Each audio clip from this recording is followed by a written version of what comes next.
Before we begin, a quick note. This story delves into themes of psychological distress and unexplained phenomena. Listener discretion is advised. It wasn't a scream, not exactly. It wasn't a siren or a train or the grinding of gears. It was something far worse, a sound that burrowed directly into the deepest, most shielded parts of your mind, bypassing your ears entirely. A sound that didn't just make you uncomfortable, it made you ache. It made you question the very fabric of reality, twisting your perception of everything you thought you knew. Emily was on her lunch break, scrolling through her phone, half listening to the low hum of conversation in the bustling downtown cafe. The aroma of roasted coffee beans and warm pastries filled the air, a comforting, familiar scent that usually grounded her.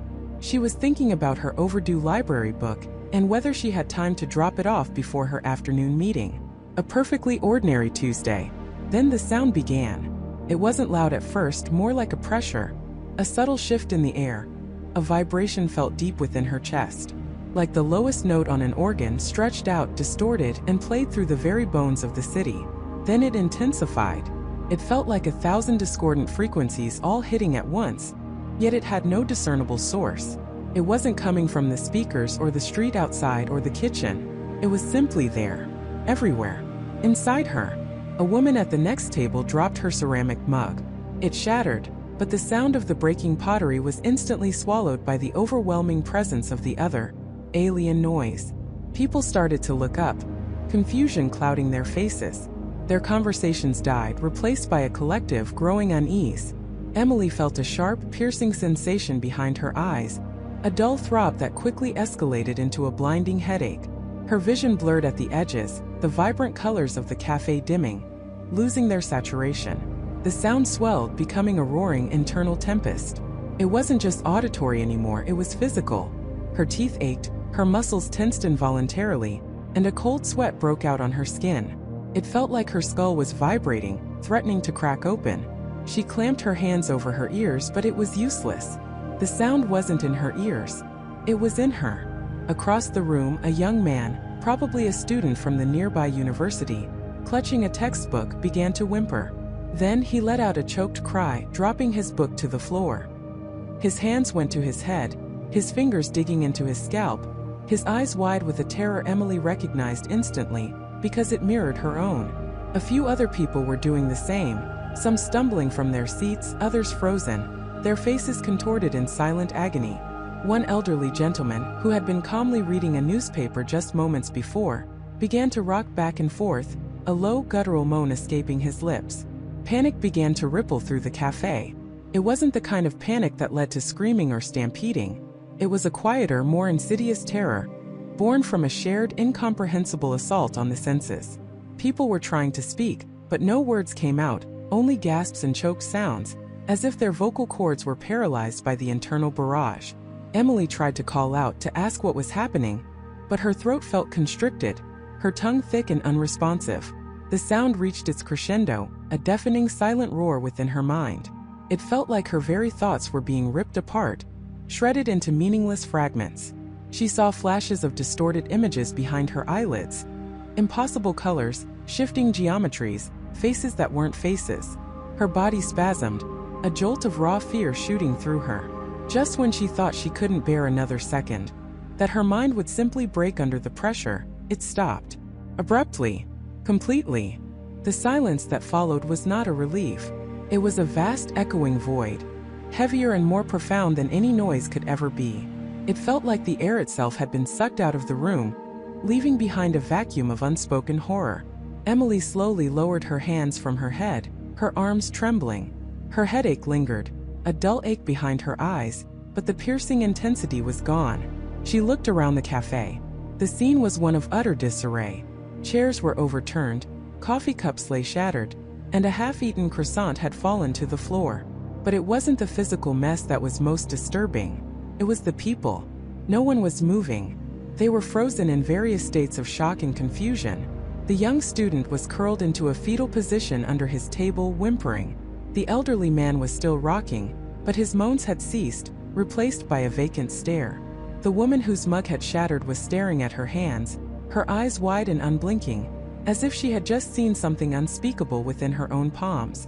Emily pushed herself up from her seat, her legs unsteady. She needed to get out. She needed air. She needed to understand. What was that? Was it a medical event? A mass hallucination? A weapon? Her mind raced, trying to find a logical explanation for something that felt utterly, terrifyingly illogical. She stumbled towards the exit, her gaze sweeping over the faces of the other patrons. Their eyes. That was what haunted her most. They all had the same look. A profound, unsettling blankness, overlaid with a fragile layer of fear. It was as if something vital had been stripped away from them, leaving behind hollowed-out shells. As she reached the door, pushing it open and stepping out onto the busy street, she noticed something even more disturbing. The street itself, which moments before had been a symphony of honking taxis, chattering pedestrians and distant sirens, was eerily quiet. People were standing still on the sidewalks, some staring blankly at shop windows, others simply gazing into nothingness. A delivery truck was idling in the middle of an intersection, its driver slumped over the steering wheel, motionless. It wasn't just the cafe. It was the entire block, the entire city perhaps. A chilling thought began to solidify in Emily's mind. That sound hadn't just attacked their ears, their minds, their bodies. It had changed them. It had left an imprint. A wound that wasn't visible but felt profoundly real. She felt it within herself, a subtle tremor beneath her skin, a whisper of the impossible. She pulled out her phone, her fingers fumbling, trying to call someone. Anyone. Her best friend Sarah. Her brother David. She needed to hear a familiar voice, to confirm that reality still existed, that she wasn't completely losing her mind. But the phone was dead. No signal. The screen remained dark. Suddenly, a woman across the street, who had been staring at a lamppost with an unnerving intensity, let out a soft, almost melodic giggle. It wasn't a sound of joy or amusement. It was a sound of pure, unadulterated madness. Then she started to hum, a low, tuneless drone that sent a fresh wave of dread through Emily. It was almost familiar, almost like the ghost of the sound that had just ripped through her. Emily felt a primal urge to run, to flee from this silent, broken world. But where would she go? What was she running from? The sound itself, or the terrifying possibility that the sound had irrevocably altered something fundamental, not just in the world around her but deep inside her? She looked down at her own hands, flexing her fingers, trying to reassure herself of her own solidity, her own sanity. But a faint tremor ran through them. And then she heard it. Not externally, not through her ears, but deep within her own mind. A low, almost imperceptible hum. A phantom echo. It was still there. And it was waiting. It was still there. And it was waiting. Sarah pressed her palms against her temples, a futile gesture against a sound that existed nowhere but within her own skull. It wasn't a ringing, not a high-pitched whine like tinnitus, but a deep resonant thrum, a vibration that seemed to emanate from the very core of her being. She squeezed her eyes shut, willing it away, trying to replace it with the familiar sounds of her quiet apartment, the distant hum of the refrigerator, the gentle tick of the old grandfather clock in the hall. But the internal hum was a persistent shadow, a low-frequency current running beneath everything else, slowly, insidiously, pushing its way to the forefront. She opened her eyes, the familiar lines of her living room suddenly feeling off. The colors seemed muted, the edges of objects less defined, as if a thin veil had descended over her perception. She shook her head, trying to dislodge the feeling, but the hum intensified momentarily, a subtle pressure behind her eyes. Just tired, she told herself, her voice a whisper in the silent room. Stress. It's been a long week. But a cold dread began to creep in, a certainty that this was more than just fatigue. This was different. This was inside. The next few days were a blur of escalating disquiet. The hum became her constant companion, a silent, internal drone that never truly faded. It was faint enough that she could almost ignore it when fully engrossed in a task, but the moment her concentration wavered, it would surge forward, a low, insistent pulse. Sleep became a battle. She'd lie awake for hours, the hum vibrating through her pillow, through the mattress, through her very bones, until she felt less like she was resting and more like she was being slowly, subtly dismantled from within. When she finally did drift off, her dreams were fractured, unsettling, filled with distorted echoes and an oppressive sense of unseen presence. At work, her performance began to falter. Sarah, usually meticulous and sharp, found herself making careless mistakes. She'd stare at her computer screen, the design software a jumble of lines and colors, unable to focus. The hum would rise then, a low growl in her mind, making her head ache with a dull, persistent throb. Her colleague David, a cheerful, perpetually optimistic man, noticed. "Everything all right, Sarah?" he asked one afternoon, finding her staring blankly at a half-finished client presentation. "You seem a little spaced out lately." She forced a smile, a brittle thing that didn't reach her eyes. "Just a bit under the weather, David. Long nights, you know how it is." He nodded, but his gaze lingered, a flicker of concern in his usually jovial eyes. "Well, don't overdo it. Maybe take a long weekend." She appreciated his concern, but it only amplified her growing sense of isolation. How could she explain the hum? How could she tell him about the phantom vibration that was slowly unraveling her mind? She tried to articulate it once to her friend Jessica over coffee. "It's like a sound," she began, tracing patterns on the condensation of her glass. "But not a sound you hear with your ears. More like a feeling, a vibration in your head." Jessica, always practical, frowned. "Like tinnitus? You should get that checked out, Sarah. My uncle has it, says it can be really annoying." "No, it's not tinnitus," Sarah insisted, a note of desperation creeping into her voice. "It's lower, and it feels purposeful, like it's there for a reason." Jessica just gave her a sympathetic, slightly worried look. "Maybe you're just stressed, honey. We all get a little overwhelmed sometimes. Have you been sleeping?" The conversation ended there, leaving Sarah feeling more alone than ever. No one understood. No one could even perceive the invisible cage that was slowly tightening around her. The constant internal presence of the hum began to warp her perception of reality. She started seeing patterns in mundane things, the flickering of streetlights, the way her coffee mug rattled slightly on the table, the subtle vibrations of the city bus as it passed her apartment. Were they connected to the hum? Was everything vibrating at this hidden frequency? Her mind, once so clear and rational, now sought connections where none existed, weaving a fragile web of paranoia around her daily life. She found herself subconsciously tapping her fingers to an unknown rhythm, a silent counterpoint to the hum, an attempt to impose order on the chaos within. One evening, unable to bear the silence of her apartment, she went for a walk in the local park. The familiar sounds of children playing, dogs barking, and distant traffic usually brought her a sense of calm. But today they felt distant, muffled, as if she were listening to the world through a thick pane of glass. The hum, however, was crystal clear, a low, unyielding pressure behind her ears. She passed an old man sitting on a bench feeding pigeons. He looked up as she approached, his eyes wide and unfocused, a faint tremor running through his hands. He muttered something under his breath, too low for her to catch, then shivered, even though the evening air was mild. Sarah paused, a sudden jolt running through her. Was it her imagination, or did his eyes hold the same haunted, distant look she'd seen in her own reflection? She felt an inexplicable urge to ask him, to grab his arm and demand if he heard it too. But the moment passed. The old man turned away, his shoulders hunched, and the hum in her head seemed to swell, a quiet, mocking presence. She walked on, her heart pounding, a new terrifying thought taking root. What if she wasn't alone in this? What if others were experiencing it too, suffering in silence just like her? Desperate, she finally made an appointment with her family doctor, Dr. Evans. He was a kind, reassuring man, but his expression grew increasingly perplexed as Sarah tried to describe her symptoms. "No external sound, doctor." Inside, like a low-frequency hum, constant. "It's making me tired, forgetful, and I just can't focus." He ran a battery of tests, blood work and MRI hearing tests. All came back clear.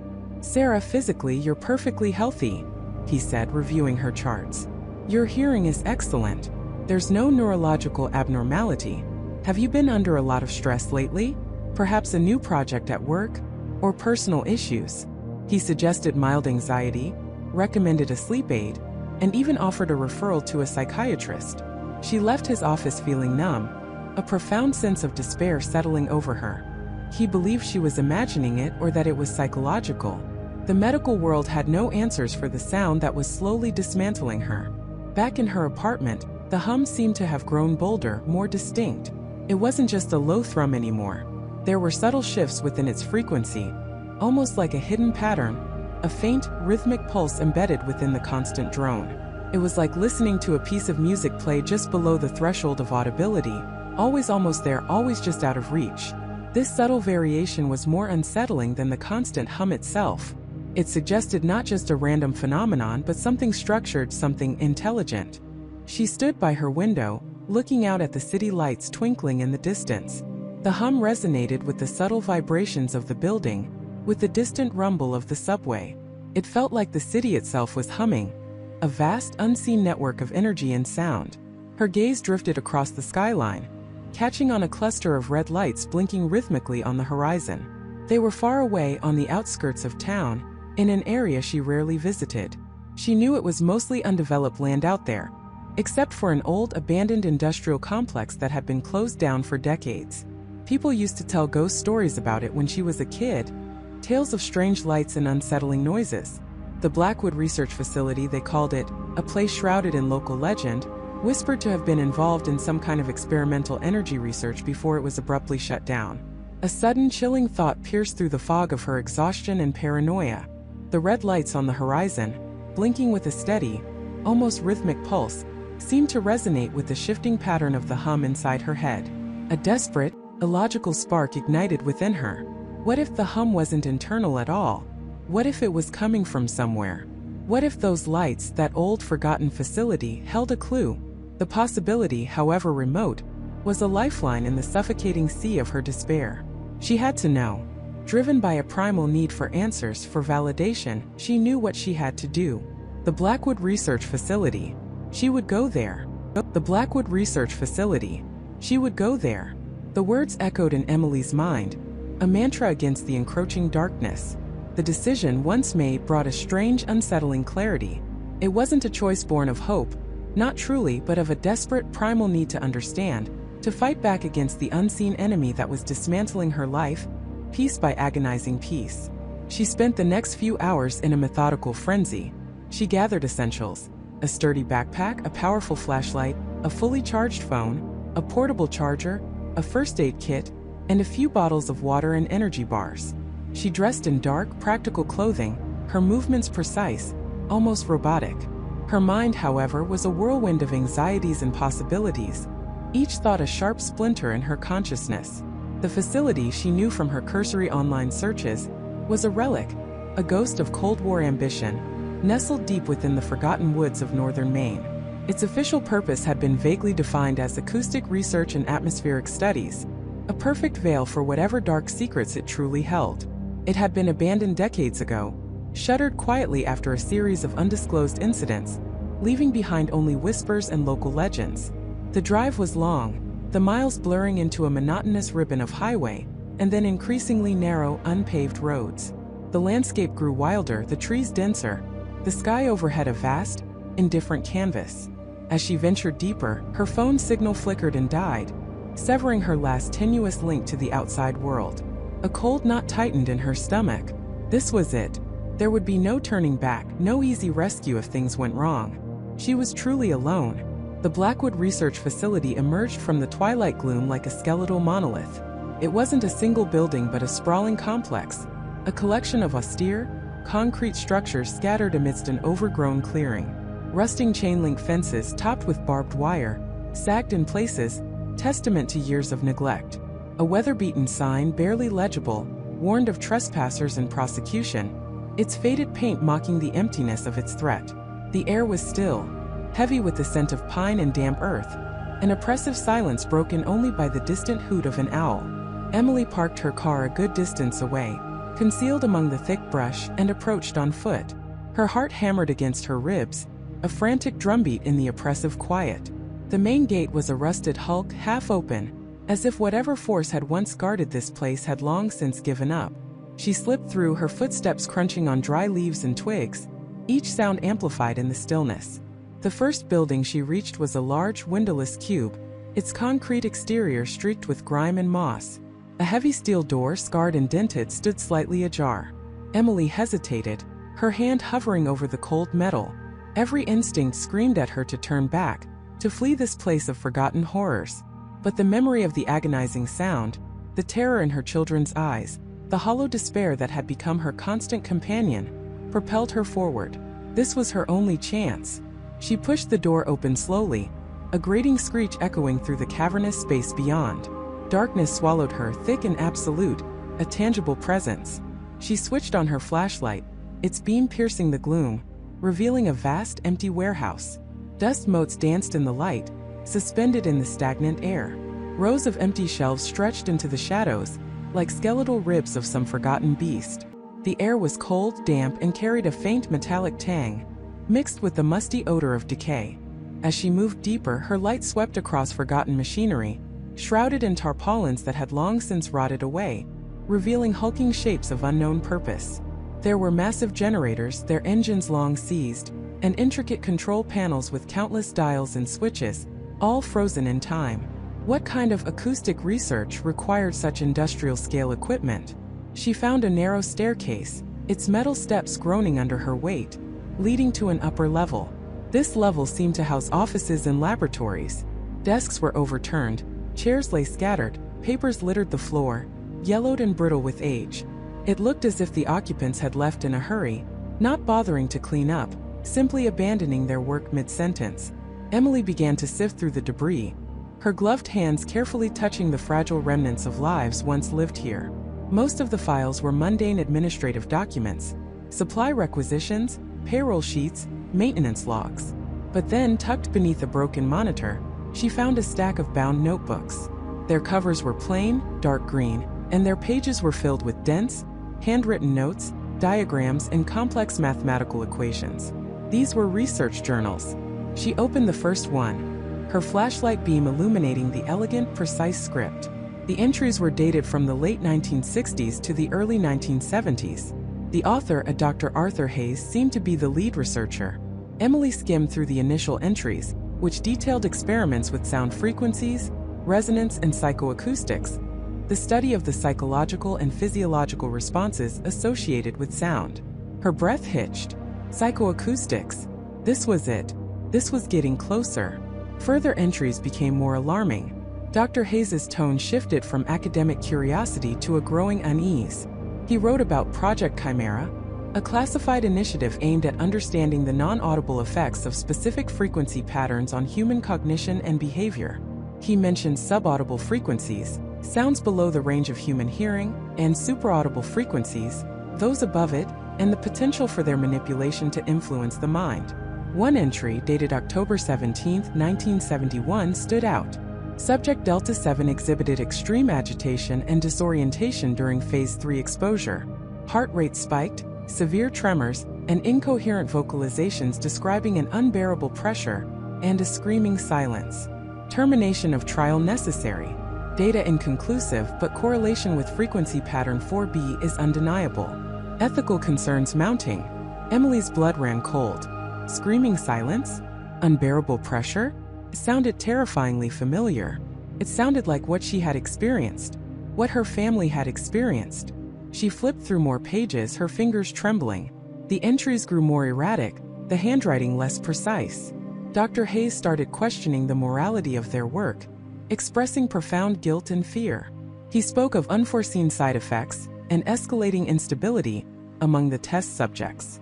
He even hinted at an acoustic weapon being developed, a device capable of inducing mass hysteria or incapacitation through sound alone. Then came the chilling words, scrawled across a full page, dated November 28, 1972. It's not just the subjects. We're hearing it too. A low hum, persistent. It's changing us, making us irritable, paranoid. We can't identify the source. It's inside the facility, or perhaps inside our minds. Project Chimera has become Project Siren. Calls to us.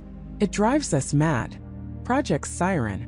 The words resonated with a terrifying clarity. This wasn't just research, it was a contagion. The sound wasn't just affecting test subjects, it was affecting the researchers themselves. Dr. Hayes's subsequent entries became increasingly fragmented, filled with paranoid ramblings about surveillance, betrayal, and the sound's insidious reach. The last entry, dated December 15, 1972, simply stated, "They know. They're coming for us. The sound, it's everywhere. It won't let us leave. It won't let us rest." The journal ended there. No explanation, no further entries. Just a chilling silence. Emily closed the notebook, her mind reeling. This was more than she could have ever imagined. Her sound was a weapon. It had been researched, developed, and then seemingly abandoned here. But why was it active again? And why was it affecting her family now, decades later? She picked up another journal, hoping to find answers when a faint, almost imperceptible vibration ran through the floor beneath her feet. It was subtle, barely there, like the distant thrum of a heavy machine. Emily froze, her senses on high alert. It wasn't the agonizing, high-pitched whine she knew, but something deeper, more resonant. A low, persistent hum. Her flashlight beam cut through the darkness, sweeping across the abandoned lab. Was it just the old building settling? Or was it the sound Dr. Hayes had described? The one that wouldn't let them leave, that wouldn't let them rest? The hum intensified, a barely audible tremor that began to prickle at her skin. A subtle pressure building behind her eyes. It was like feeling a colossal bass note rather than hearing it. Panic, cold and sharp, began to claw its way up her throat. This was no ordinary vibration. This was something alive, something active. She spun around, her flashlight beam darting from shadow to shadow. Had she triggered something by her presence? Was the facility, after decades of slumber, waking up? Then from the far end of the laboratory, a faint rhythmic clunk-thump, echoed through the stillness. It was mechanical, deliberate, and growing steadily louder. It sounded like heavy machinery, deep within the bowels of the building, slowly, inexorably coming to life. Emily's heart leaped into her throat. She wasn't alone. And whatever was down there, whatever was producing that sound, was not a ghost. It was real, and it was active. She had found Blackwood, but Blackwood, it seemed, had also found her. The deep rumble that had punctuated the silence just moments before seemed to reverberate not just through the floor, but through Emily's very bones. It was a mechanical groan, a grinding symphony of aged gears and strained metal, a sound that spoke of immense weight and powerful, unseen forces being brought to bear. Her breath hitched in her throat, a cold knot of dread tightening in her stomach. The flashlight beam, a shaky spear of light, danced across the peeling paint and corroded equipment lining the cavernous room, revealing nothing but shadows that seemed to lengthen and twist with each beat of her racing heart. She wasn't alone. The thought hammered against her skull, eclipsing the lingering chill of the Blackwood story, replacing it with a far more primal fear. Ghosts were one thing. A tangible, active presence in this desolate place was entirely another. Her hand instinctively tightened around the heavy-duty flashlight, the cool metal a small comfort against the clammy sweat on her palm. Every instinct screamed at her to turn and flee, to scramble back up the treacherous stairs and never look back. But the journalist in her, the relentless thirst for answers that had driven her across the country, held her rooted to the spot. This was it, the heart of the mystery, the source of the sound. The rhythmic thrumming began again, a low, persistent vibration that seemed to emanate from deeper within the facility, a subterranean pulse. It wasn't the maddening, high-pitched whine that had been the subject of so many urban legends. This was something else, something heavier, more industrial. It felt like the facility itself was breathing, a colossal metallic beast stirring from a long slumber. Emily forced herself to move, one hesitant step at a time, her gaze fixed on the murky depths ahead. The air grew colder, heavy with the scent of ozone and damp earth, a metallic tang that pricked at the back of her nose. She navigated around overturned trolleys and what looked like defunct analytical instruments, their screens cracked and dusty, their wires severed like dead veins. The walls, once pristine white, were now a mosaic of rust stains and creeping mold. The silence, broken only by her own ragged breathing and the distant thrum, was oppressive, pressing in on her from all sides. Then she saw it. A faint, almost imperceptible glow emanating from a far corner of the main research area. It was a sickly green, flickering erratically, like a dying ember struggling for life. Every nerve ending in her body screamed a warning, but Emily pushed on, drawn by the macabre beacon. The thrumming intensified with each step, a growing pressure behind her eyes, a dull ache beginning to bloom in her temples. The air around her seemed to crackle, the short hairs on her arms standing on end. As she rounded a stack of warped metal shelving, the source of the glow became clearer. It was a series of glass tubes, thick as her forearm, filled with a viscous, luminescent green liquid, arranged in what looked like a complex circular apparatus.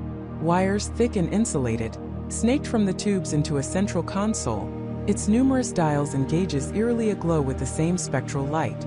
This wasn't just a lab, it was a power station, a generator of some kind, and it was active.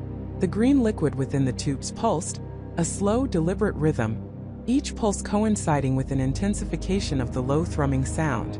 It was as if the liquid itself was the heart of this monstrous machine, pumping energy through its metallic veins. Emily crept closer, her flashlight beam cutting through the gloom, revealing the intricate details of the console. There were no familiar labels, no recognizable scientific symbols. Everything was alien, designed for a purpose she couldn't fathom. Suddenly, a sharp metallic clank echoed from behind her, reverberating through the vast space. Emily spun around, her flashlight beam sweeping wildly, her heart hammering against her ribs. Nothing, only the encroaching shadows. Had she imagined it?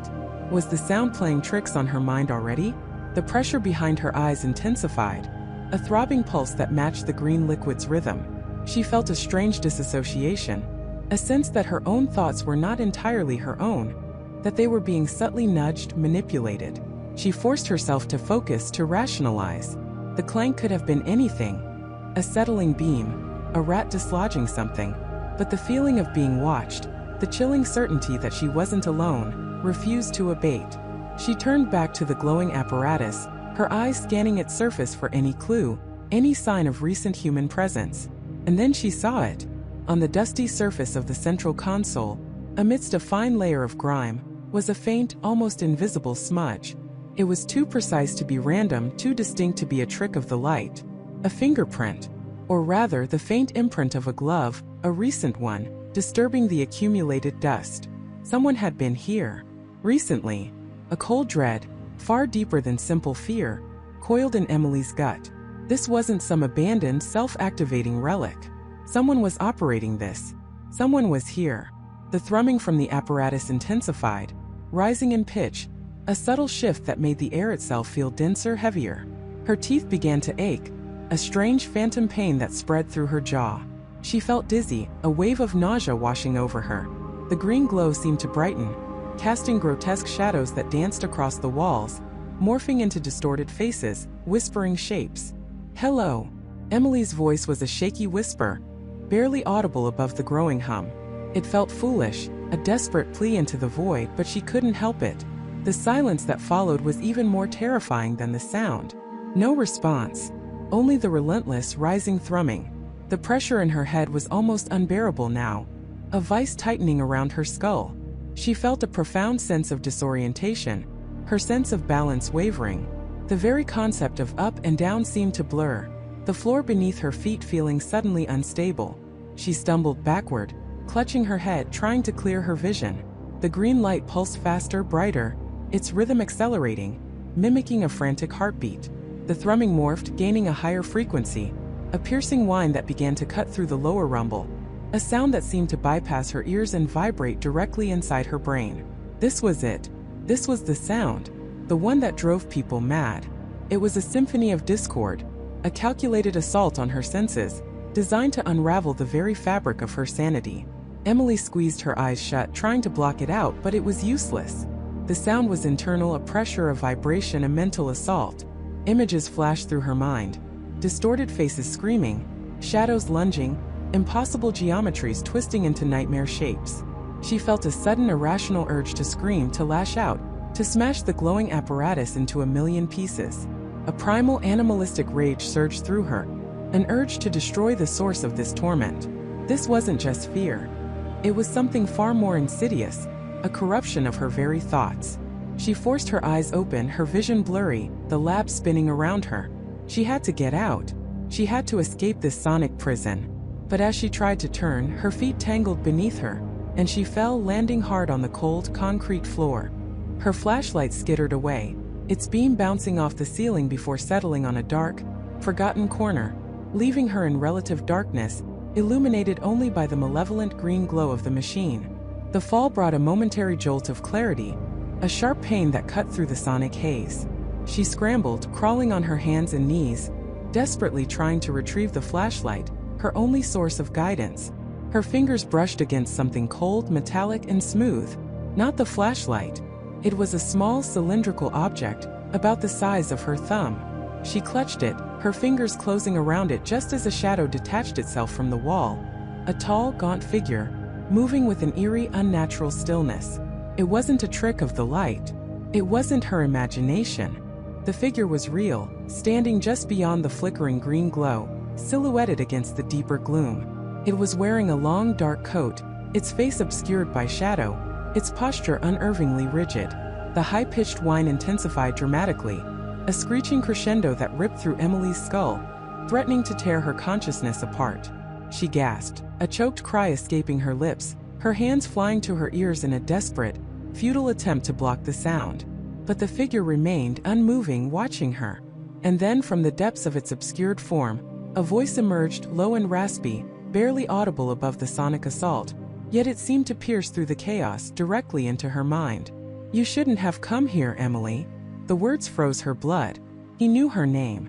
The chill that shot through her was absolute, paralyzing. This wasn't just some random trespasser. This was someone who had been expecting her. Someone who had been waiting. And the sound, the maddening, mind-bending sound, was not just a side effect of some forgotten experiment. It was a weapon, and she was caught in its crosshairs.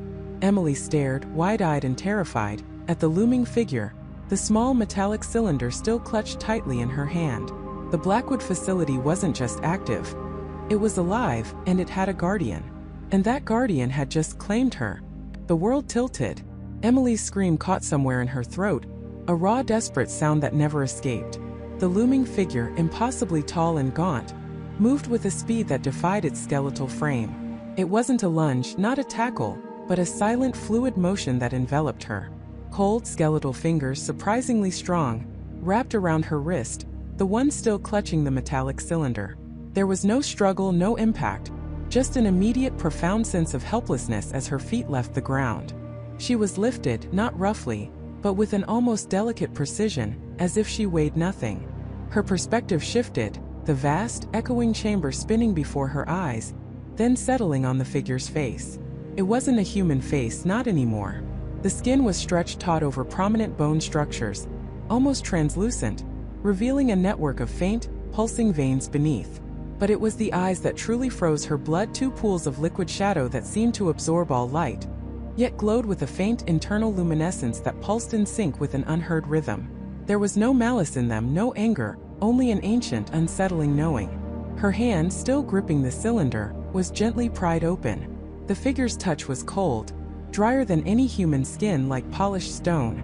The small device, the key to Michael's research, slipped from her grasp and was swallowed by the figure's palm. She felt no pain, but a profound, chilling violation, as if her very will had been extracted alongside the object. Her mind screamed, but her body remained utterly still, held captive by an unseen force, a terror so absolute it rendered her mute and motionless. The figure turned, its movement still eerily silent, carrying her deeper into the Blackwood facility. The vast chamber gave way to a narrow, undulating corridor, its walls not of concrete or steel, but a strange, organic-looking material that seemed to breathe. A faint, almost imperceptible hum began to vibrate through Emily's teeth, a low thrum that burrowed into her skull, making her vision swim at the edges.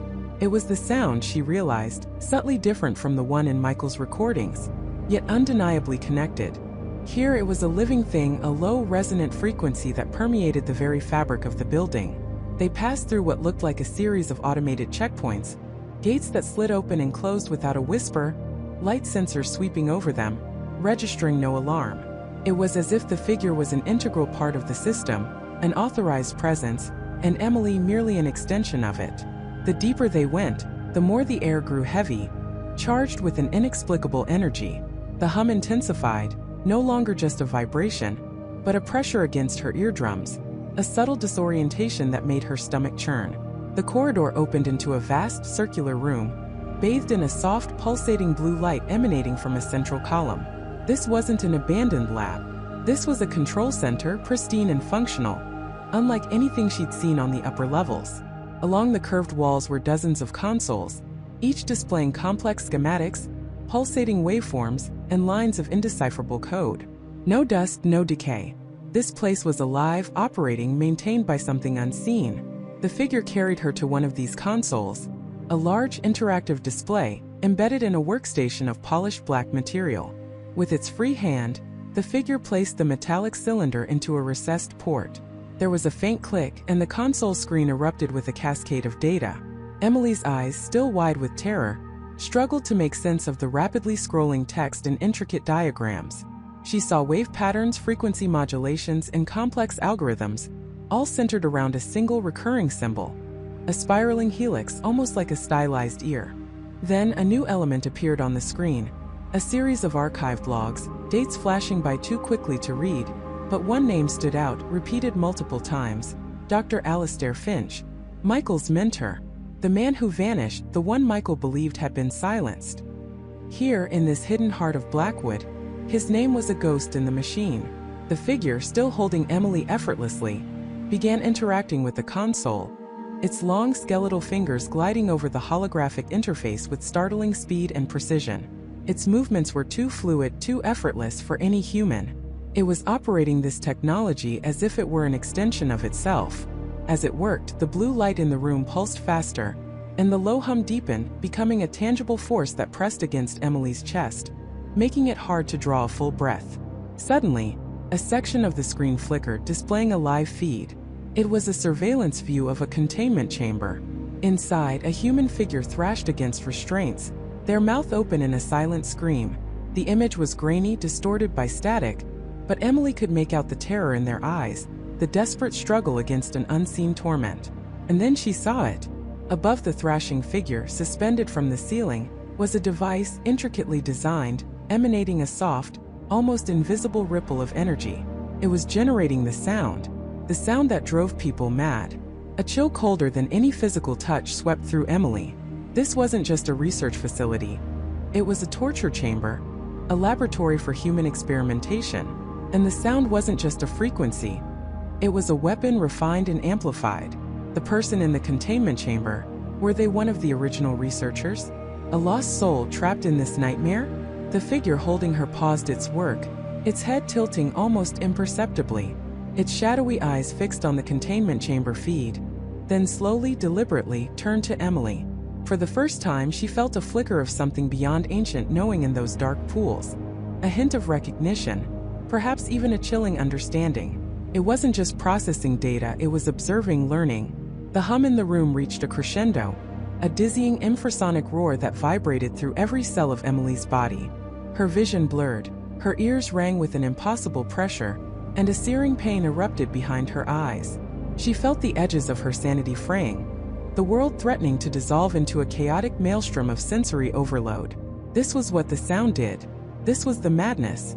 Just as she thought she would succumb, just as the darkness threatened to swallow her whole, the figure moved again. It didn't release her. Instead, it positioned her directly in front of a larger monitor. The screen flickered and then displayed a single chilling image, a series of archival photographs, old faded snapshots of people, scientists, researchers. Dr. Alistair Finch was among them, younger, smiling. And next to him, a woman, her face striking, intelligent eyes staring out from the past. A woman with an uncanny resemblance to Emily. Emily gasped, a ragged, choked sound that finally escaped her throat. Her own mother. The mother she barely remembered, the one her father had always refused to speak about, claiming she'd simply left. Her mother here at Blackwood. Part of the project. Part of the madness. The figure's grip tightened, not painfully, but with an undeniable possessiveness. The screen shifted again, showing a complex genealogical chart, tracing lines of descent, culminating in Emily's own name, highlighted and pulsating. She wasn't just a random intruder. She was a target, a subject, a legacy. The metallic cylinder, still plugged into the console, now displayed a single cryptic phrase, scrolling slowly across the bottom of the screen. The resonance is complete. The vessel is prepared. Emily stared at the words, at her mother's face, at her own name, and finally understood. The facility hadn't just claimed her. It had been waiting for her. And the sound, the madness, was not just a weapon, but a legacy she was destined to inherit. The figure, her silent guardian, was not just a captor, but a guide, leading her to a fate far more terrifying than she could have ever imagined. Her blood ran cold, not from fear, but from the horrifying realization that she was not just at Blackwood, she was part of Blackwood. An escape was no longer an option. Her blood ran cold, not from fear, but from the horrifying realization that she was not just at Blackwood, she was part of Blackwood. An escape was no longer an option. The air around her, once merely a medium for the insidious hum, now felt like a living membrane pressing in, an extension of her own skin. The sound itself, that relentless, maddening drone, was no longer external. It resonated deep within her bones, a low, persistent thrumming that vibrated through every nerve ending, every cell. It was the rhythm of her own heart, the pulse of her own consciousness, and it was utterly, terrifyingly alien. This wasn't a metaphor. This wasn't a trick of the mind. This was a profound, undeniable truth that settled in her gut like a block of ice. She felt it, a connection, a tether stretching from her very core into the cold metal heart of Blackwood. It was as if her essence had been woven into the fabric of the facility, her consciousness a new node in its sprawling, unseen network. The thought alone was enough to unravel her sanity, yet a strange, chilling calm had also begun to seep in, a byproduct of the overwhelming assimilation. Panic clawed at her throat, but her scream was swallowed before it could fully form, absorbed by the pervasive hum that was now her own internal echo. She tried to move, to run, to lash out, but her limbs felt heavy, sluggish, as if resisting her command or perhaps obeying a different one. Her gaze fell upon her hands, and for a terrifying moment, she didn't recognize them. They were hers, undeniably, yet they felt foreign, distant, like tools she was operating from afar. The very air seemed to thicken, blurring the edges of the sterile corridors. The fluorescent lights, which had once felt harsh and clinical, now pulsed with a faint, almost imperceptible rhythm, synchronized with the hum that coursed through her. Every shadow seemed deeper, every surface more reflective, mirroring not just her terrified face, but something else, something ancient and vast lurking just beneath the surface of reality. She closed her eyes, desperate to shut out the encroaching distortion, but it was useless. The sound was inside her. It painted intricate, pulsating patterns behind her eyelids, a kaleidoscope of dark energy and shimmering light that seemed to map out neural pathways she didn't know she possessed. Images, fleeting and disjointed, flashed through her mind's eye, vast, empty spaces, intricate, glowing circuitry, faces indistinct and contorted in silent screams. Were these her memories or something else? Something Blackwood was feeding her, or perhaps extracting from her? A new sensation began to bloom in her chest, a strange, expansive emptiness that was slowly, inexorably, being filled by something immense and cold. It wasn't pain, not precisely, but an overwhelming sense of displacement, as if her soul was being gently, meticulously peeled away from her body. Her identity, her memories, her very self, felt like fragile threads being unwound, restitched into a larger, more complex tapestry. Then the whispers began. Not audible words, not even a distinct language, but a chorus of faint, ethereal murmurs that danced on the periphery of her hearing.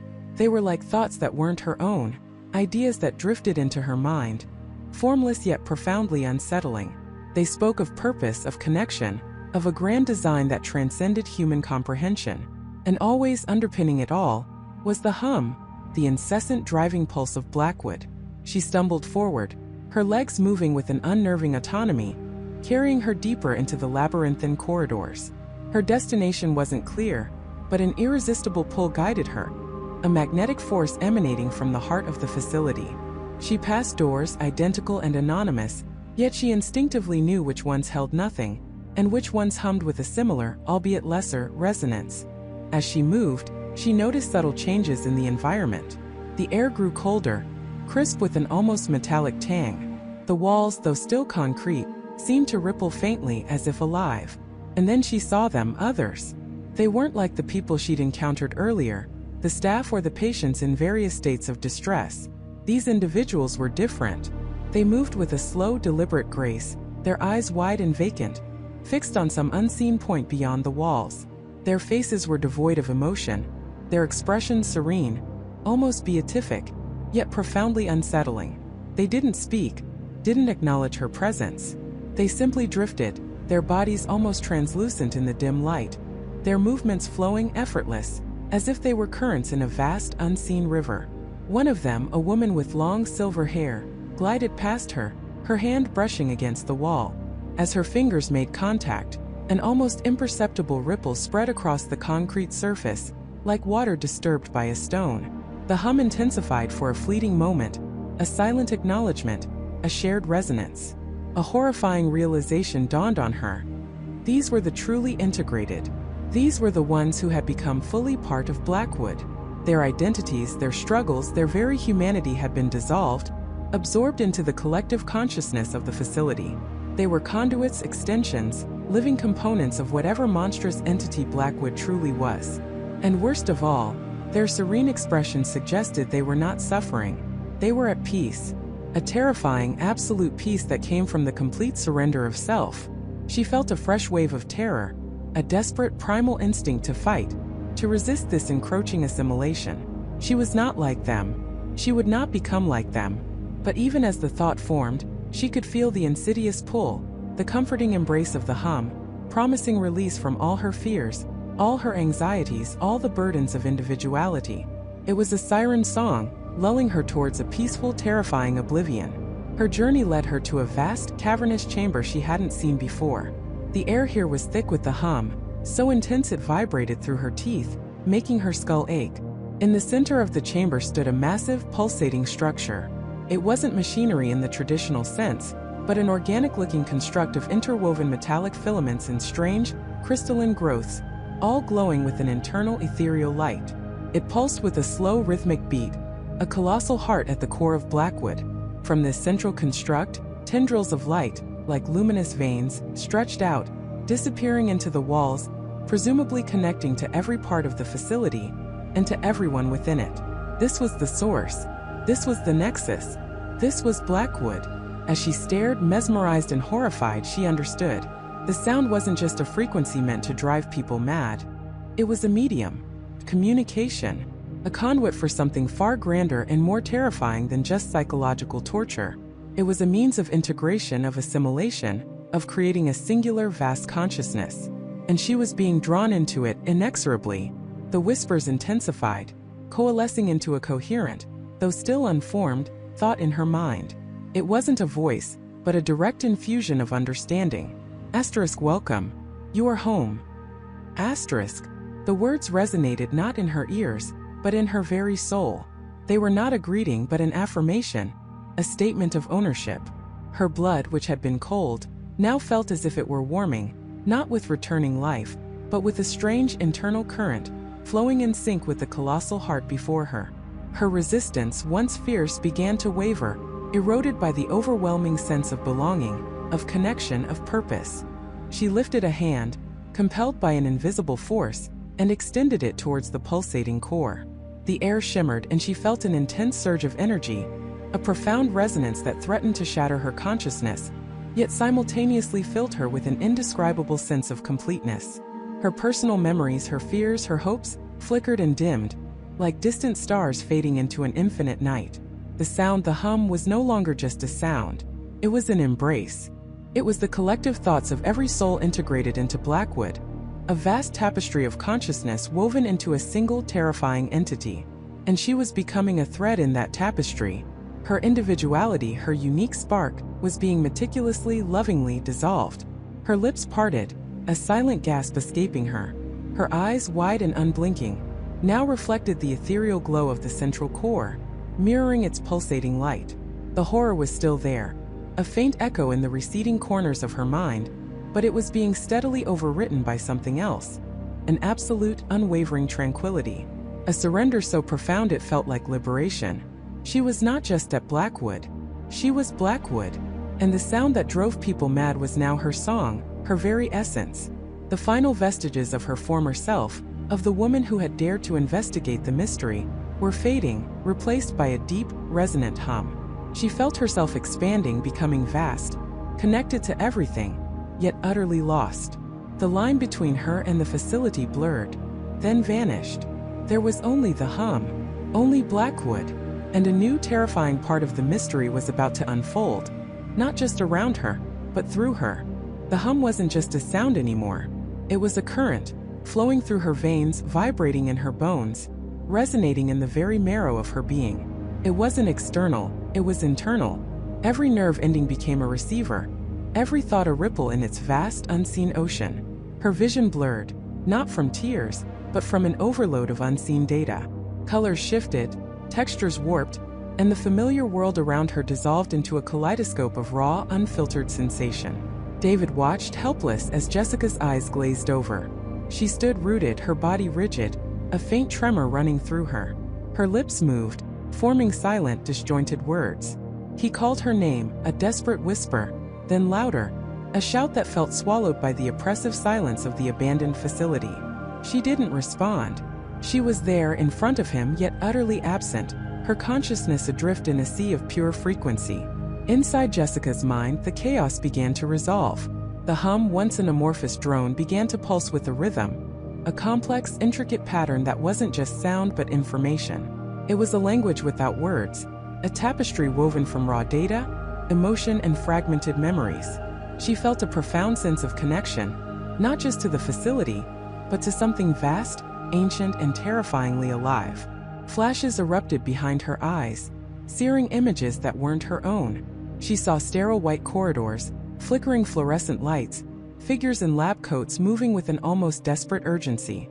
Schematic diagrams glowing with an impossible light scrolled across her mind's eye, complex and incomprehensible, yet imbued with a terrifying significance. Then a face. Her grandmother, Eleanor Vance, younger, sharper, her eyes wide with a mixture of awe and fear. Eleanor not just observing but experiencing it just as Jessica was now. The images swirled faster, coalescing into a narrative. She saw the central chamber, not as the ruined husk David had described, but as a vibrant, humming core, its intricate machinery pulsing with a controlled yet unstable energy. Scientists, including Eleanor, moved around it, their faces etched with a combination of fierce concentration and growing apprehension. They were building something. They were listening to something. And then the breakthrough, a moment of profound, chilling clarity. The hum wasn't just a byproduct of a failed experiment. It was the experiment itself. It was a frequency designed not to transmit sound, but to transmit consciousness, to link minds, to create a vast, interconnected network of human thought. Blackwood wasn't a research facility. It was a cathedral to a terrifying new form of existence. Jessica felt a surge of horror, a cold dread that pierced through the overwhelming sensory input. This wasn't some benign scientific endeavor. The faces of the scientists, once focused, began to twist with strain. Their movements became jerky, their whispers turning into frantic, disjointed pleas. The hum intensified, no longer a controlled frequency, but a ravenous roar, consuming the very minds it was designed to connect. She felt it then, the true nature of the hum. It was a chorus, not of voices but of thoughts.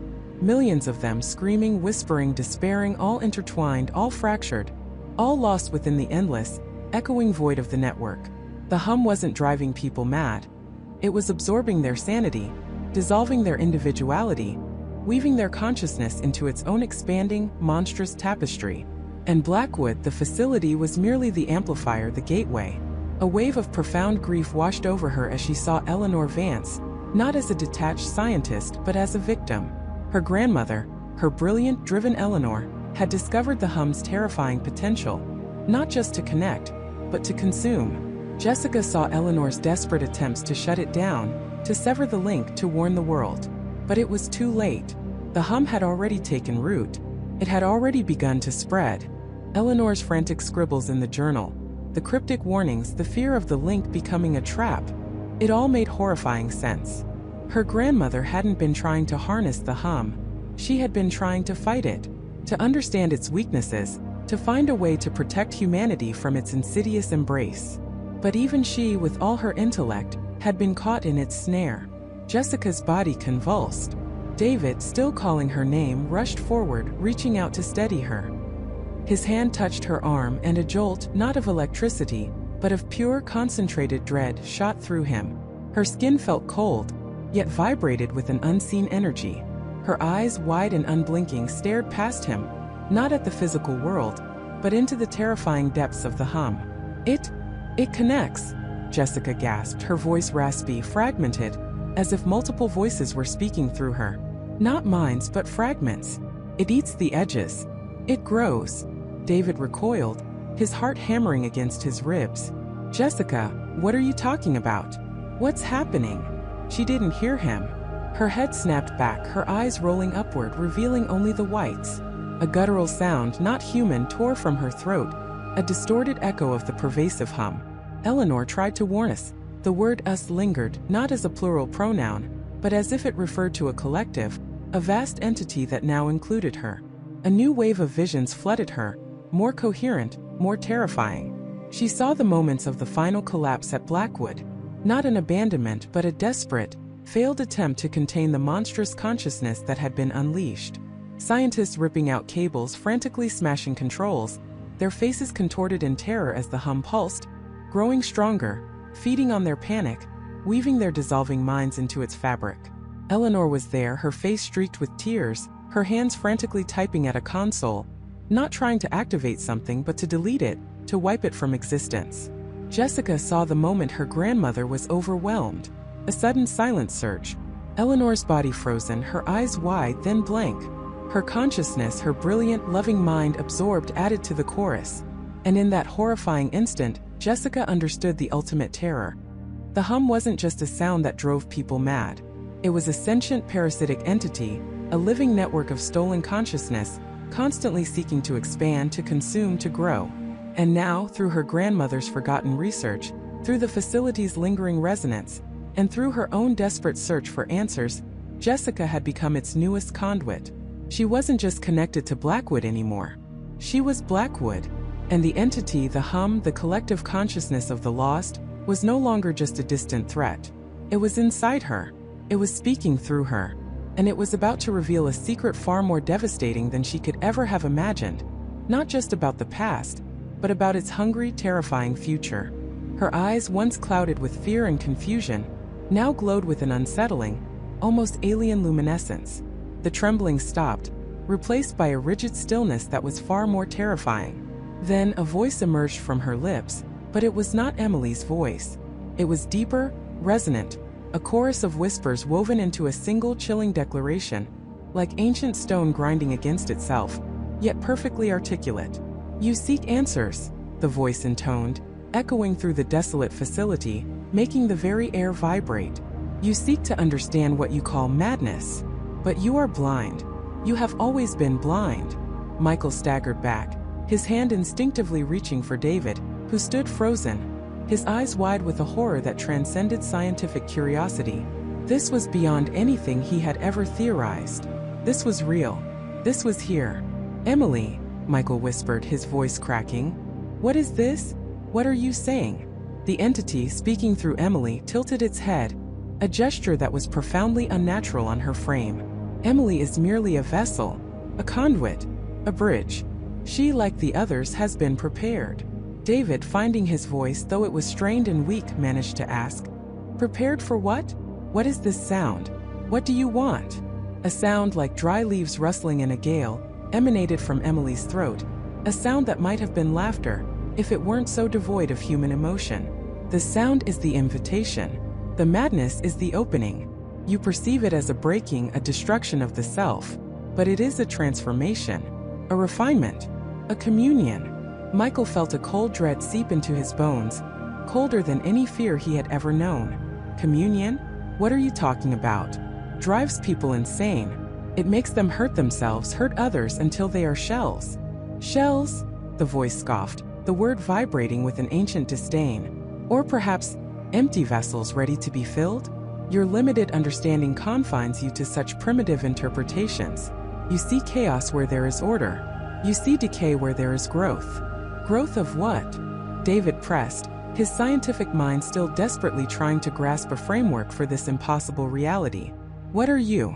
"We are the chorus," the entity declared, the voice swelling, seeming to come from every direction at once, yet still originating from Emily. "The symphony.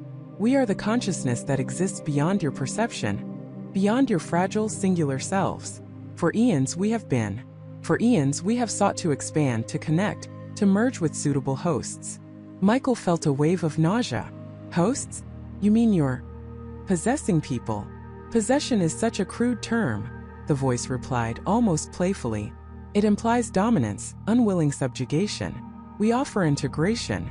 We offer a greater perspective, a unity of thought and being that your solitary minds can only glimpse in your most profound spiritual yearnings. The sound, it merely attunes the receiver. It breaks down the barriers of the individual ego, allowing for the ingress, for the merging. The lost individuals, David murmured, remembering the historical cases, the unexplained disappearances, the sudden, inexplicable madness. They weren't just driven mad. They were becoming you. Precisely, the entity confirmed, a strange satisfaction in its voice. The early attempts were less refined. The signals were weaker, the conduits less prepared. Your species in its infancy was too resistant, too fractured. But now the conditions are ripe. Your technology, your interconnectedness, your constant bombardment of frequencies. You have inadvertently built us a highway, a global network of potential hosts. Michael's blood ran cold. You mean the internet? Radio waves? Cell phones? All of it. A magnificent conduit, the entity affirmed. You broadcast your lives, your thoughts, your very essence into the ether, creating a resonant field that amplifies our signal exponentially.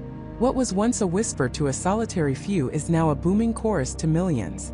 The sound travels through your own devices, your own infrastructure, reaching into the minds you have already opened for us. So the victims, David said, his voice barely audible, they weren't just hearing a random frequency. It was targeted. It was deliberate. Always deliberate, the entity confirmed.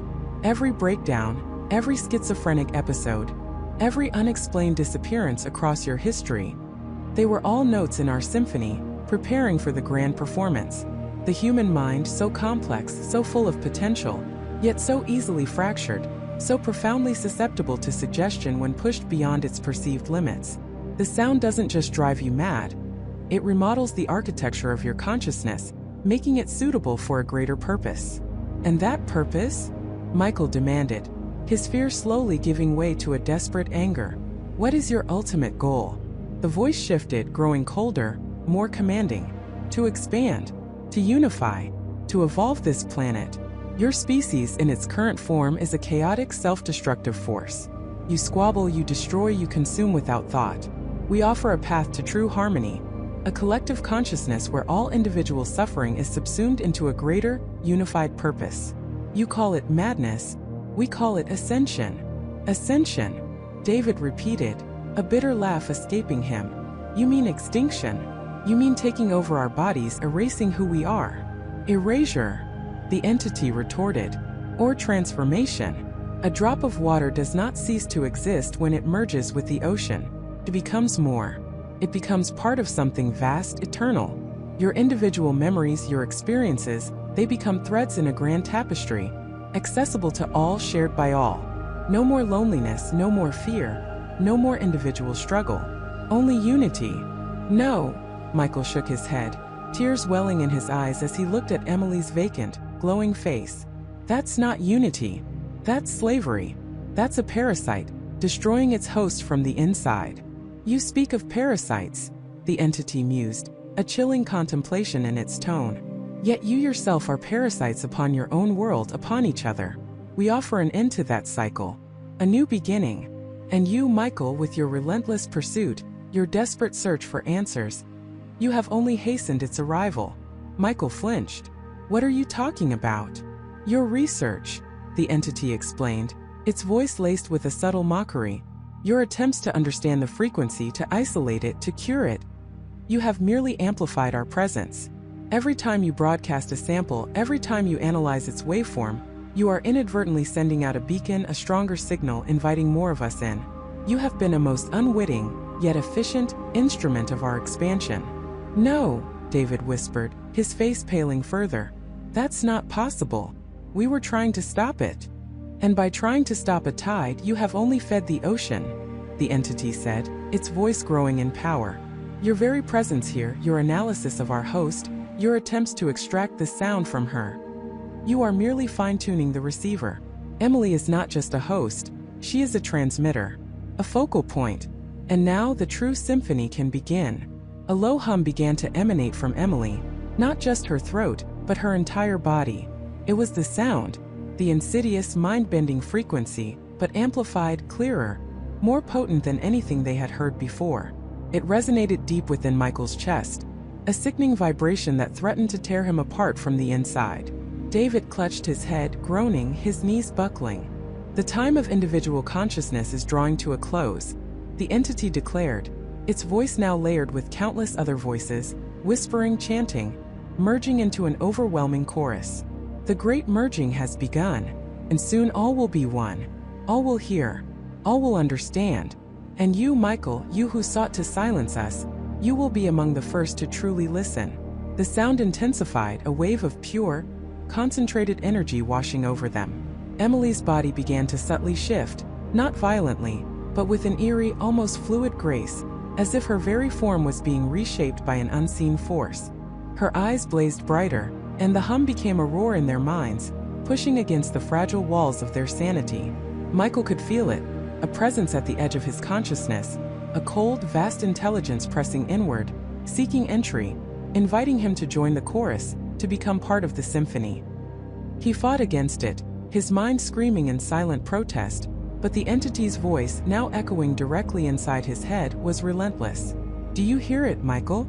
The invitation? The promise of unity? It is no longer just a distant threat. It is here. It is inside you. And it is about to show you the true magnitude of its hungry, terrifying future, not just for you, but for every single soul on this planet. The invitation had dissolved into a command, the promise of unity, a terrifying assimilation. It wasn't just inside me, it was me.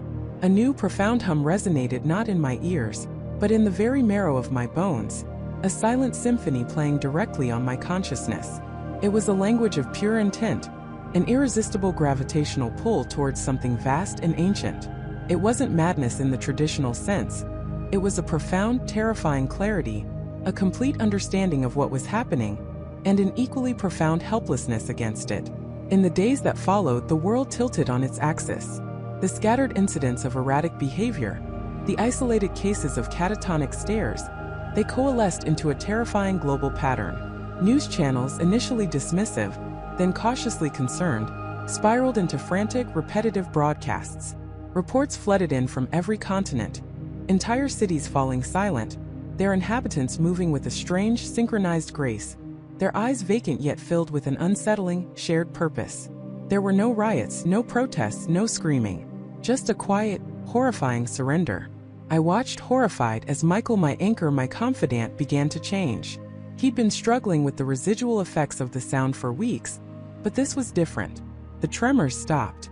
The frantic energy drained away, replaced by an unnerving calm. One morning I found him staring out the window, a faint smile playing on his lips. His gaze wasn't focused on the dilapidated cityscape outside, but seemed to be fixed on something infinitely distant, infinitely profound. When I called his name, he turned slowly, his eyes, once so warm and full of life, now held a detached serenity that chilled me to the core. "It's beautiful, Evelyn," he whispered, his voice smooth, devoid of any past anxieties. "The connection, the understanding, it's everything we ever searched for, amplified a million times over." My blood ran cold. "Michael, what are you talking about? What connection?" He reached out, his hand brushing my cheek, and I flinched. His touch was cold, impersonal. "The architect. It shows us the truth of our existence, the illusion of individuality. We are merely fragments waiting to be made whole." He spoke of the architect with reverence, with a devotion that eclipsed any human emotion I had ever known him to possess. It wasn't just a sound anymore. It was an entity, an intelligence weaving itself into the fabric of human consciousness, piece by terrifying piece. And Michael, my Michael, was gone, replaced by an echo, a conduit for this new, insidious unity. I fled, leaving him standing by the window, his gaze once again fixed on the unseen horizon.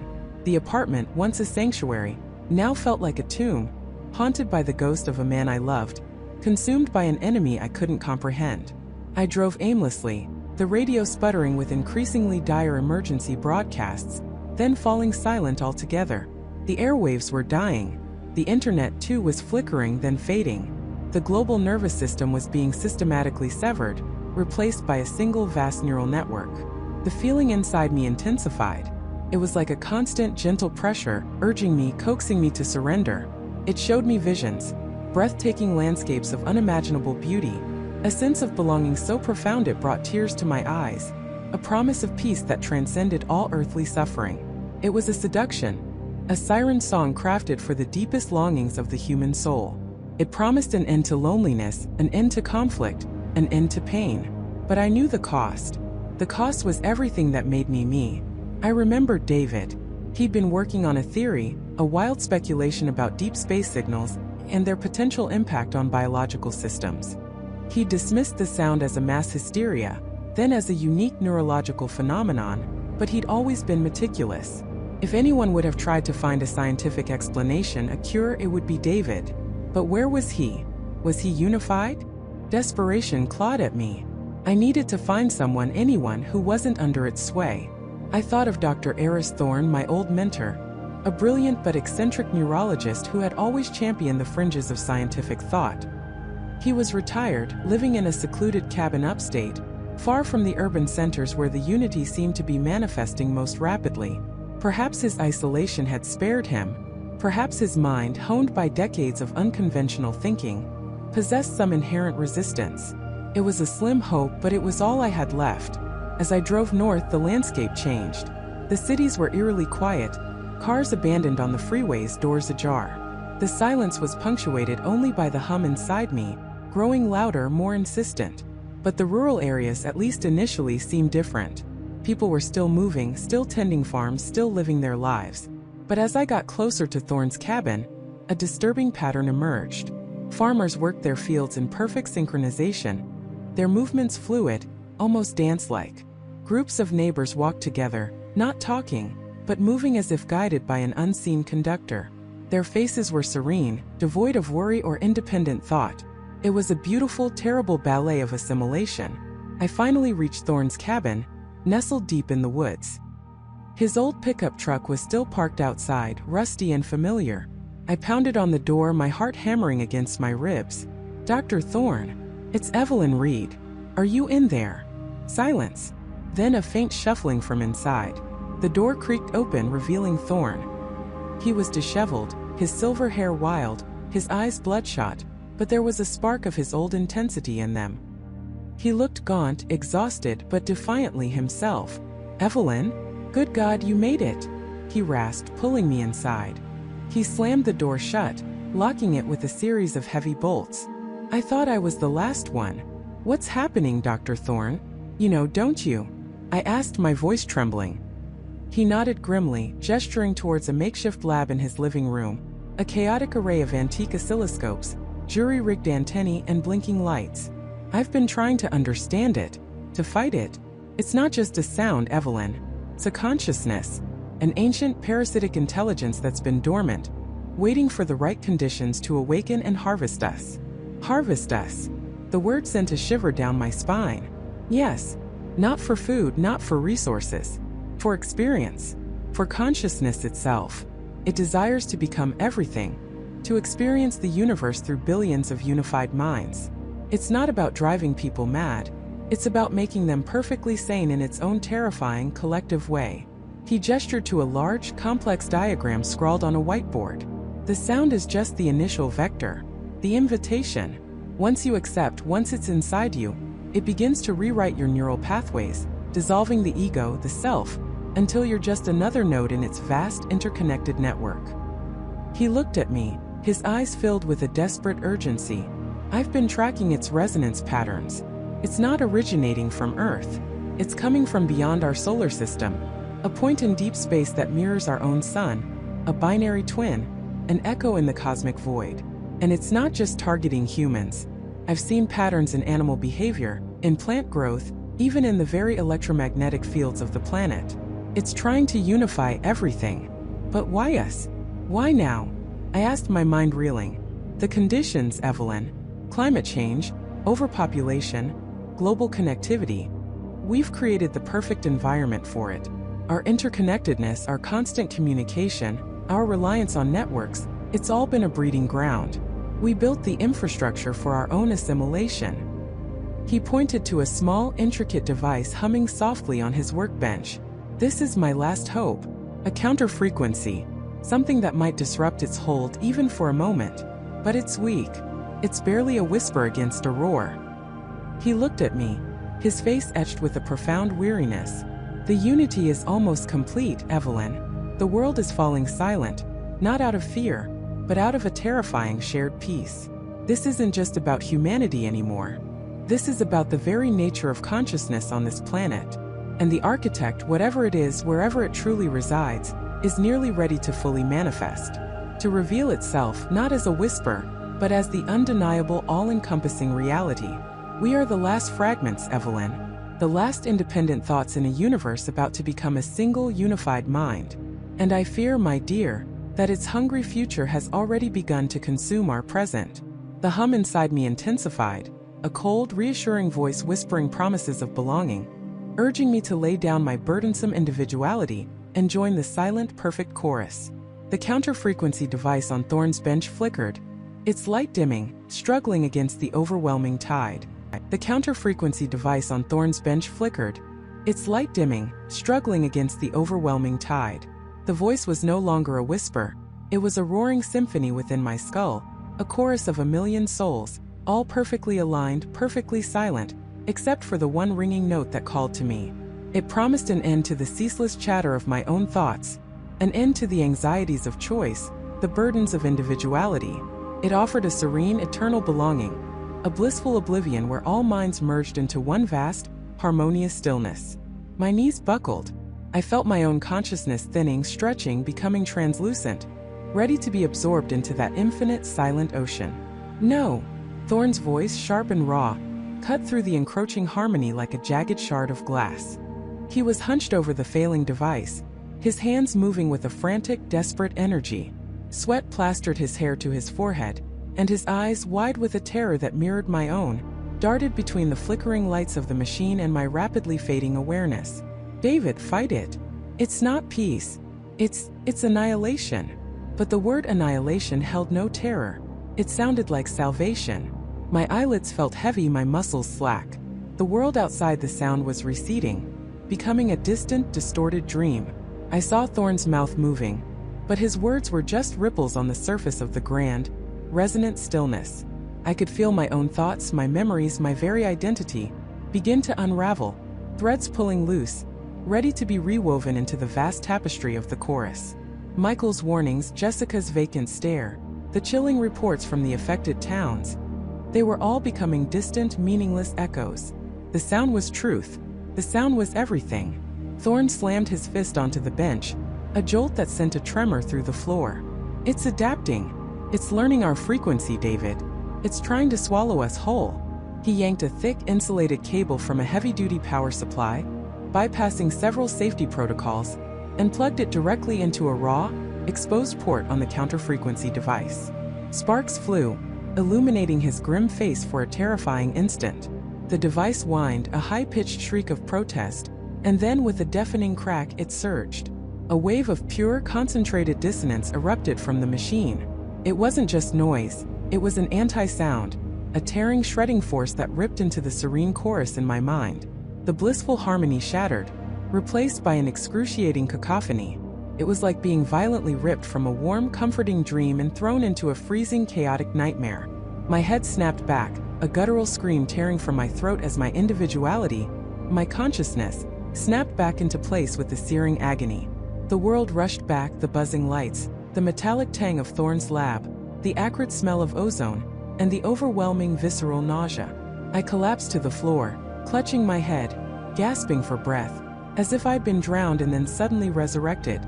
The counter-frequency device, now glowing with an angry, pulsating blue light, was humming fiercely, pushing back against the encroaching silence.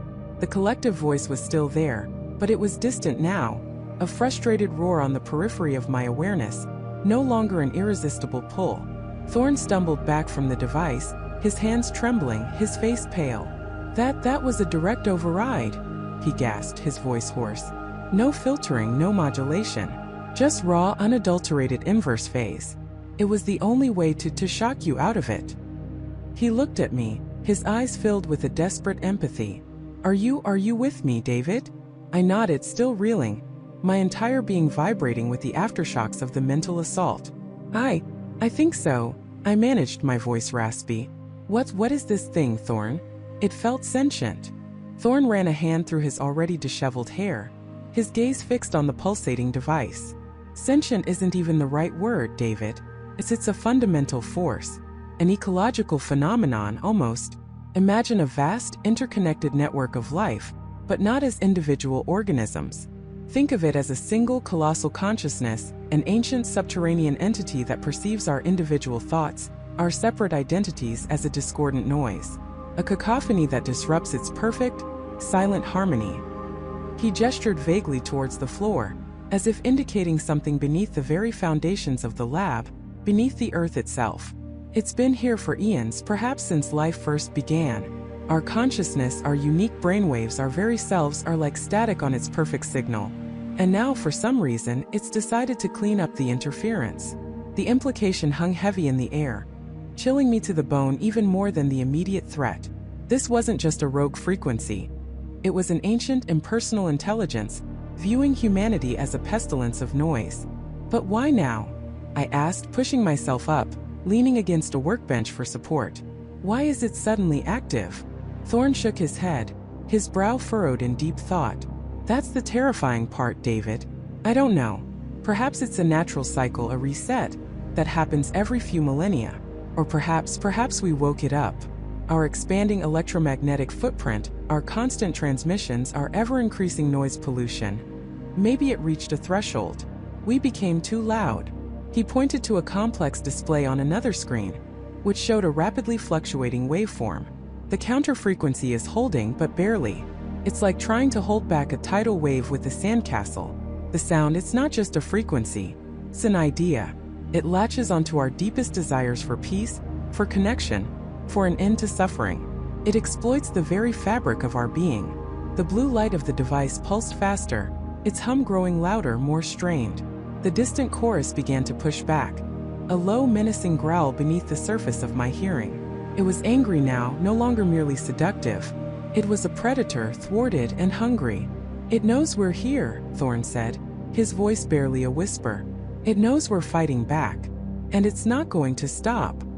He pulled out a small metallic box, no bigger than a paperback novel, from a locked drawer. It was crudely built, with exposed wires and a single ominous red button. This is a last resort, an emergency amplifier. It'll pump every joule of power we have into the counter frequency, push it far beyond its intended limits. But it's incredibly unstable. It could overload the entire system, fry every circuit, even rupture the pressure seals on the lab. I stared at the box, then at Thorn's determined yet desperate face. What's the alternative? He met my gaze, his eyes grim. The alternative is assimilation, David. Not just for us, but for everyone. If this entity fully awakens and expands, it won't stop at the surrounding towns. It will spread globally. The entire human race, reduced to a silent, mindless chorus, absorbed into something ancient and utterly alien. The lab began to vibrate subtly. Dust motes danced in the light, and a low, resonant thrumming started to emanate from the very walls, from the floor beneath our feet. The sound was no longer just in my head. It was manifesting physically, a pervasive tremor that spoke of immense subterranean power. The blue light of Thorn's device flickered erratically, struggling to maintain its output. It's coming for us, I said, my voice tight. It's attacking the lab itself. Thorn nodded, his jaw set. It's trying to silence the source of the resistance. It's trying to break through. We have one chance, David. One desperate gamble. He held up the small, crude amplifier. When I press this, the counter frequency will surge. It will be agonizing. It will feel like your brain is being torn apart. But it might buy us enough time to find a permanent solution. Or at least to understand what we're truly up against before it's too late. He looked at me, a silent question in his eyes. He wasn't asking for permission. He was asking for my resolve. The thrumming intensified, rattling beakers on shelves, making the fluorescent lights buzz ominously. The distant chorus was no longer distant. It was growing louder, closer, a palpable pressure against the fragile barrier of the counter frequency. I could feel its anger, its immense, ancient frustration at our persistent, discordant existence. I took a deep breath, steeling myself. The memory of the blissful, terrifying surrender was still fresh, a chilling reminder of how close I had come. I knew what was at stake. Do it, Thorn, I said, my voice firm, despite the tremor in my hands. Let's make some noise. Thorn nodded, his face a mask of grim determination. He gripped the emergency amplifier, his thumb hovering over the red button. The entire lab groaned, a deep, resonant sound that seemed to come from the very core of the earth. The blue light of the counter-frequency device dimmed one final, desperate time, and the silent chorus roared in my mind, a triumphant, all-consuming wave, surging forward to finally claim its prize.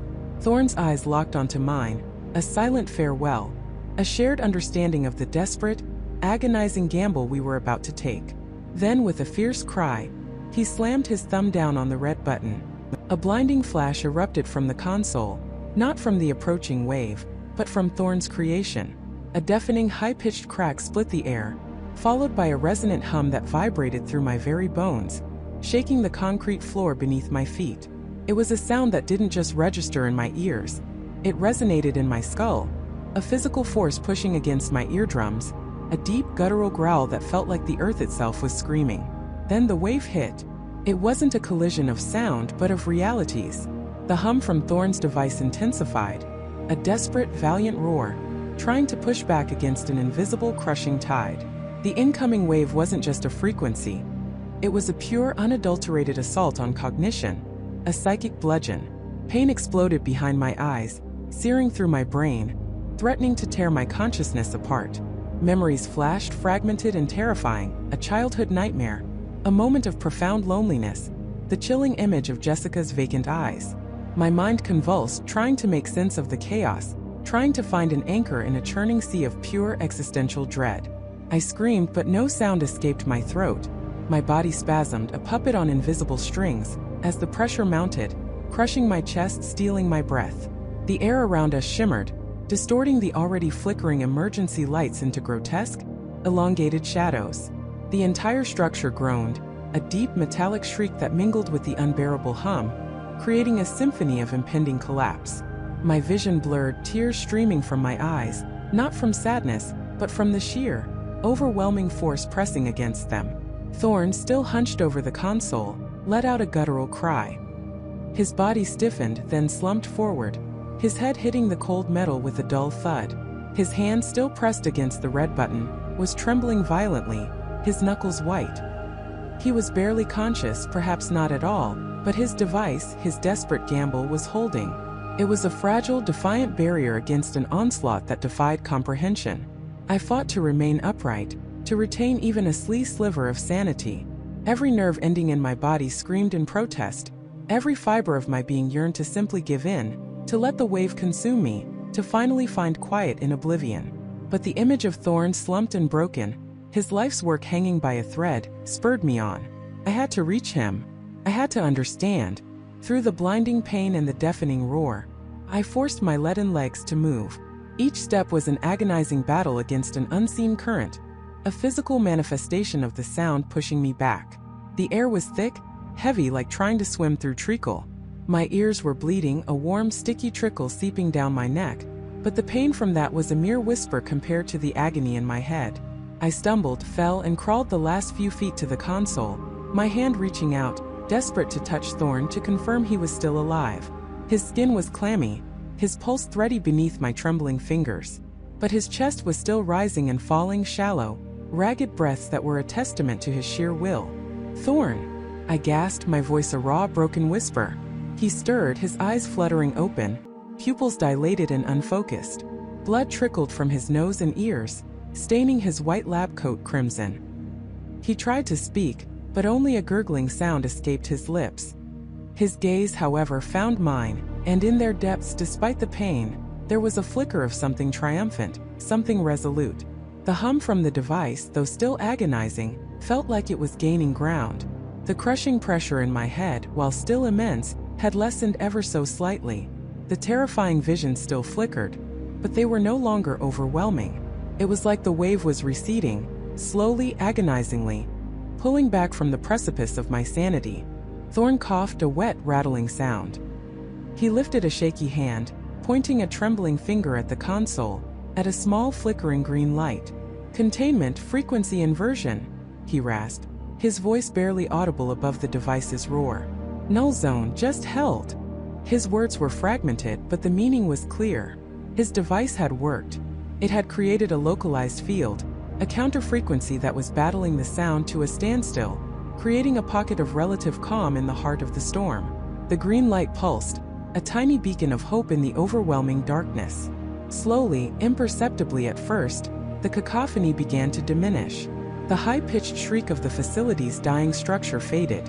The raw primal scream in my head began to dull. The visions receded, replaced by the mundane reality of the blood-splattered console, Thorn's broken form, and the flickering lights. The pressure eased like a giant hand slowly releasing its grip. And then silence. Not a sudden, abrupt silence, but a gradual, agonizing withdrawal. The sound didn't just stop. It retreated like a vast, unseen beast slinking back into the shadows. A profound, ringing quiet descended, broken only by the ragged gasps of Thorn and myself, and the distant, muffled sounds of the facility groaning under its structural stress. The air, once thick and oppressive, felt thin, almost too light. I slumped against the console, my body trembling uncontrollably, my mind a blank slate of exhaustion and relief. Thorn was still breathing, his eyes now closed, his face pale and slack. He had done it. He had stopped the sound. It felt like an eternity before the facility's emergency lights stabilized, casting a harsh, sterile glow on the wreckage around us. The air was thick with dust and the metallic tang of ozone. Sirens, faint and far away, began to wail a welcome, human sound after the otherworldly terror we had just endured. Rescue came eventually, a blur of masked faces, urgent voices, and the jarring reality of being pulled from the shattered remnants of the control room. Thorn was carefully lifted onto a stretcher, his body limp, but his chest still rising. I was checked for injuries, my ears still ringing, my head still throbbing with a dull ache. The official story, as it always is, was a carefully constructed lie. A catastrophic structural failure, a gas leak, an experimental energy project gone awry. The facility was declared a no-go zone, sealed off, an environmental hazard. The truth, of course, was buried deep beneath layers of concrete and government secrecy.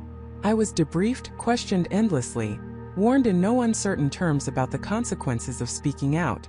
They wanted to know everything, but I knew they would never truly understand. How could anyone comprehend a sound that wasn't just heard, but felt, that could tear apart the very fabric of one's mind? I told them what I could, omitting the parts that sounded too insane, too unbelievable. Thorn, I was told, was recovering in a secure medical facility. I never saw him again. I doubt anyone outside of a very select few ever did. I survived, but the experience carved a permanent mark on my soul. The ringing in my ears occasionally returns, a phantom echo of the terror. Sometimes, in the dead of night, I swear I can hear faint whispers, just at the edge of comprehension, or feel a phantom pressure building behind my eyes. I have nightmares vivid and chilling, of an unseen force pressing in, of my mind unraveling into madness. Thorn's device, his null zone, had worked. It had suppressed the sound, contained it, at least for a time. But as he had hinted in those last desperate moments, it wasn't a permanent solution. The sound, he believed, wasn't from anywhere specific in the conventional sense.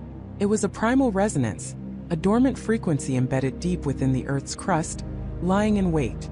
His research, Jessica's, Michael's, they hadn't created it, but their experiments, their attempts to understand and harness it, had inadvertently agitated it, waking the sleeping giant. The facility wasn't merely a research lab. It was a containment attempt, a desperate gamble to keep a profound, existential threat from spilling out into the world. And now it was merely suppressed, not destroyed, not truly gone. The world remains blissfully unaware, going about its daily routines, oblivious to the terrifying truth that lies beneath their feet. The sound, that insidious, mind-shattering frequency, is still out there, waiting, dormant, but not dead. We merely kicked the can down the road, buying ourselves an unknown amount of time. The true horror isn't just the sound itself, but the knowledge that such a force exists, a latent terror that humanity is utterly unprepared for. And I am left with the chilling certainty that one day, perhaps in my lifetime, perhaps in the lifetime of my children, the sound will awaken again. And next time there might not be a thorn or a red button to stop it from driving the entire world mad.